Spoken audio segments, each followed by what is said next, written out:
In boxing, experience has proven that only the fists cannot win them all.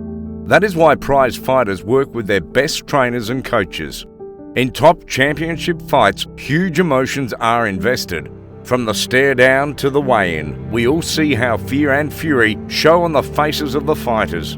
They both know that, come fight night, each corner must come with a perfect game plan or get crushed.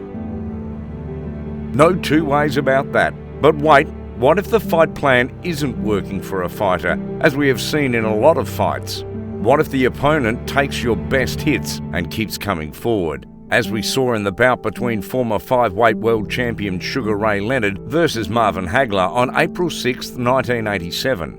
What's the trainer going to do when their fighter gets sluggish and overly inactive, like fight fans witnessed when Povetkin fought against Ruslan on August 27, 2011? Again, what does a good trainer do when his fighter gets sloppy instead of knocking his opponent out, as we saw in Fury vs Wilder 3? You can't throw the right hand, you jab it.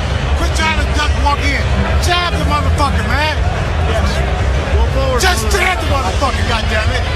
The simplest shit in the book. Or in Tim Bradley versus Brandon Rios fight on November 7, 2015. There are many cases where the coach's advice won the fight for the fighter. So today, I'm not going to be talking about how Teddy Atlas' words helped Bradley to win Rios by a TKO, or how Teddy Atlas's advice helped Povetkin to a late rally in his fight against Ruslan in 2011, or how Hill Steward fueled Lennox Lewis with more adrenaline to knock Tyson out in their June 8, 2002 bout. I'm not going to be talking about any of that. But today I will be talking about how the advice from Fury's trainer, Hill Steward, helped mastermind Fury's incredible win against Wilder in their trilogy fight. Again, for those who do not know much about Hill Steward, I will shed more light on who he is. But before I go into that in detail, help me smash that subscribe button and notification bell if you're new to my channel. So, who is Hill Steward? Sugar Hill is the nephew of renowned boxing trainer Hill Steward. Notable fighters coached by the great Emmanuel were Vladimir Klitschko, Evander Holyfield, Lennox Lewis and Fury in the early stage of his career. Yeah, I was raised in that gym. I mean, before I started boxing, just me going over to Emmanuel's house when I was probably 3 or 4 years old. I can remember my aunt asking me, my Aunt Marie, she would say, "You want to go to the gym with your uncle?" And I'm like, yeah. And as fight fans, we know how successful these fighters were. But after Fury parted ways with his erstwhile trainer Ben Davidson, he appointed Hill Steward as his new coach. Having been under the tutelage of Emmanuel, Hill learned well from his uncle. Hill Steward had also worked with several notable fighters like Anthony Durrell, Adonis Stevenson and Charles Martin before becoming Fury's trainer. Hill's first test came in Fury vs Wilder 2, and we all saw how he turned Fury into a knockout artist. I remember the call from Tyson Fury. It was, I don't remember, I think it was a Tuesday, and it was 7:37 a.m.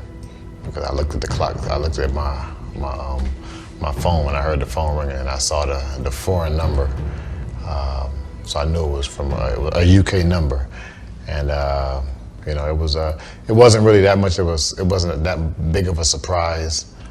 You know, we've talked before, you know, we're friends, and I was kind of prepped the day before from talking to Andy Lee, which is Tyson's cousin. I spoke with him on Monday about me possibly training Tyson Fury, and the call came through Tuesday morning where Tyson himself, you know, called me and asked me, was I interested in training him and would I train him for his rematch with Deontay Wilder. Before that fight, boxing fans knew Fury as a giant boxer without a knockout power. But in that second fight with Wilder, Hill unleashed a different version of Fury from the one who fought Wilder in the first bout. The Fury in the second fight wanted to draw blood from the moment the bell rang. With Wilder also changing trainers after the second fight, some of us thought that the third fight would also be a test for both trainers. and it really was if you watch closely. Who will guide his fighter to prize victory on a night where each fighter was ready to go out on their shields? But experience has shown that it's mostly in the championship fights that experienced trainers are separated from the rest. And Sugar Hill's experience came in handy in the later rounds of Fury vs Wilder 3. As could be seen in their third fight, Fury was winning the bout, but everyone knew what Wilder was capable of. Sugar Hill knew that as long as Wilder was on his feet, he had a chance. Of course, there is no doubt about that. Another perfectly timed right hand from the Bronze Bomber could have spelt doom for Fury, so Sugar Hill had to step in. Having seen Fury waste opportunities to put Wilder to sleep in the 8th, Sugar Hill could be heard telling Fury between rounds 9th and 10th, "Get this guy out of here, get the jabs working and stop messing around." Without this man sat next to me here, this Sugar Hill, the big dog, I wouldn't have knocked him out tonight. It was like to me, in 9, 10 and 11, he was like, "Get this beat out of here, stop messing around." He was like, the big dog gets him out late. And he pushed me to knock him out, he really did. The big dogs pull it out late on. When Fury stepped out in round 11, there was a renewed confidence and energy in his swagger.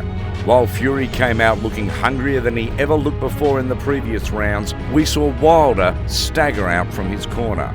There was not much pep talk from Wilder's corner. They all looked at Wilder like a man who could not be saved from getting drowned. Yes, I meant every bit of how I just described what I saw. Although I can't lay too much blame on Wilder's trainer, Malik Scott. He is a young trainer who was also knocked out under 96 seconds by Deontay Wilder in 2013. Again, I won't assess Malik's credentials as a trainer in this video. Who knows, I might do that in a future video if I see your comments urging me to bring it on. Back to Fury, to what Fury did in the 11th round. He started jabbing, and mixed them up with the right hand.